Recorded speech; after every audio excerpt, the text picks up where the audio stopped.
মসজিদে প্রবেশের দোয়া হলো বিসমিল্লাহি ওয়াসসালাতু ওয়াসসালামু আলা রাসূলিল্লাহি আল্লাহুম্মা গফিরলি যুনুবি ওয়াফতাহ লি আবওয়াবা রাহমাতিক। জোরে জোরে বলুন। আগে মসজিদে ঢোকার সময় নবীকে সালাম দিয়ে ঢোকো, তাহলে মসজিদে ঢোকার সময় নবী আগে নবী। বাইরে আমার ঢোকার পর বাবা ফজরের নামাজে গেলাম, ঢোকার সময় নবীকে সালাম দিয়ে ঢুকলাম। ঢোকার পর এবার কি করবেন? এবার আপনাকে 2 রাকাত সুন্নাত পড়তে হবে বাবা। সুন্নাত 2 রাকাত, ফরজ নামাজের আগে 2 রাকাত সুন্নাত পড়তে হবে। এটা সুন্নাতে মুআক্কাদা পড়তে হবে। ওই বাবাজি তাহলে মসজিদে ঢুকেই আগে সুন্নাত। সুন্নাত হলো নবীর, ফরজ হলো আল্লাহর। তাহলে মসজিদে ঢুকে আগে নবী পরে আল্লাহ। জোহরের আযান শুনে মসজিদে ঢুকলাম, মসজিদে ঢোকার দোয়াটা বললাম, আগে নবীকে সালাম দিয়ে ঢুকবেন। ঢুকেই আগে 4 রাকাত সুন্নাত নামাজ পড়তে হবে। 4 রাকাত সুন্নাত নামাজ পড়তে হবে। এটা ফরজের আগে 4 রাকাত সুন্নাত পড়তে হবে। সুন্নাত হলো নবীর, ফরজ হলো আল্লাহর। তাহলে জোহরের আযান শুনে নামাজ পড়তে গিয়ে, সর্বপ্রথম নামাজ পড়তে গিয়ে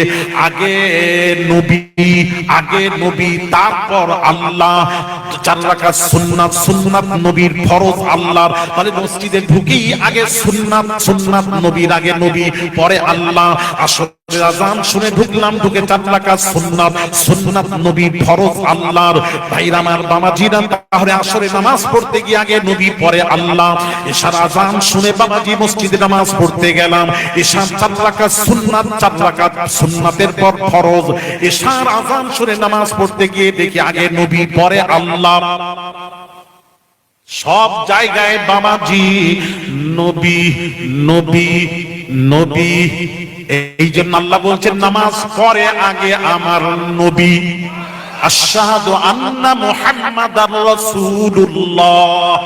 এটা না বললে আযান শুদ্ধ হবে না, আযান হবে না। আমার নবীকে আযানে আল্লাহ জুড়িয়ে দিলেন। এইবার আকামাত হবে, তাকবীর হবে বাবা। তাকবীরের সময় কখন দাঁড়াতে হয় জানেন? দাঁড়াতে হয় কখন দাঁড়াবেন? হাইয়া আলাস সালাহ, হাইয়া আলাল ফালাতে দাঁড়াবেন, আগে থেকে দাঁড়াবেন না।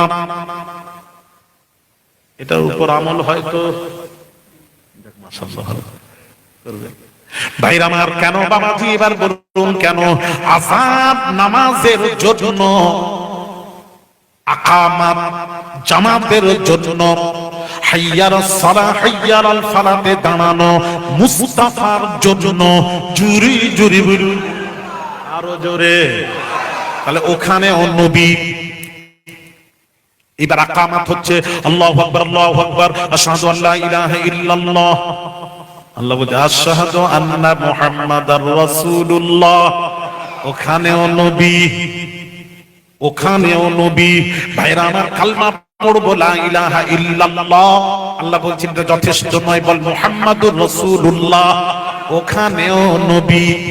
আরেকটু জোরে, আরেকটু জোরে। দোয়া করব, বলছে দোয়া কবুল নয় দরুদ না পড়লে দোয়াটা আসমানে ঝুলতে থাকে। নবীর উপর দরুদ পড়, তবেই দোয়া কবুল হবে। আদম আলা নবী, দলিলটা দিয়ে দিই।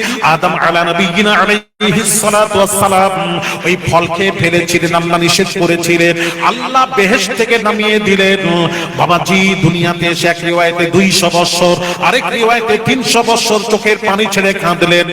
300 বছর কেঁদে বলছেন রব্বানা যালামনা আনফুসানা ওয়া ইল্লাম তাগফির লানা ওয়া তারহামনা লানাকুনান্না মিনাল খাসিরিন। দোয়া কবুল হয় না। এমন সময় 300 বছর পর গিয়ে আদম নবী দোয়া করছেন, আল্লাহুম্মা গফিরলি ওয়া তাকাব্বাল তাওবাতি বিহাক্কি মুহাম্মাদিন নবী আখিরিজ জামা। রাওয়াহুল বাইহাকি। বাইহাকি শরীফের হাদিসের কিতাব বাইহাকি শরীফ, হাদিসটি রয়েছে বাইহাকি শরীফে। আল্লাহর নবী আদম নবী তখন কি করলেন? আখিরি জামানার পয়গম্বর নবী মুহাম্মদুর রাসূলুল্লাহ সাল্লাল্লাহু আলাইহি ওয়াসাল্লাম ওসিলা দিয়ে যখন দোয়া চাইলেন, আল্লাহ সাথে সাথেই বললেন, আদম রে, আমার নবীকে চিনলে কিভাবে? আমার নবীকে চিনলে কিভাবে? না আল্লাহ গো, আপনি যখন আদম নবীর বেহেশতে পড়েছিল, রূহ যখন ফুঁকেছিলেন, আদম নবী যখন তাকালেন, আমি যখন আদম নবী তাকালাম, ওই আরশে আজিমে যখন আমার নজর পড়লো, আরশের চৌখাটে লেখা দেখেছি মাকতুবান ফিল আরশি লা ইলাহা ইল্লাল্লাহু মুহাম্মাদুর রাসূলুল্লাহ। জান্নাতের পাতায় পাতায় আল্লাহ তোমার নামের সাথে মুহাম্মাদের নামটা লেখা দেখেছি।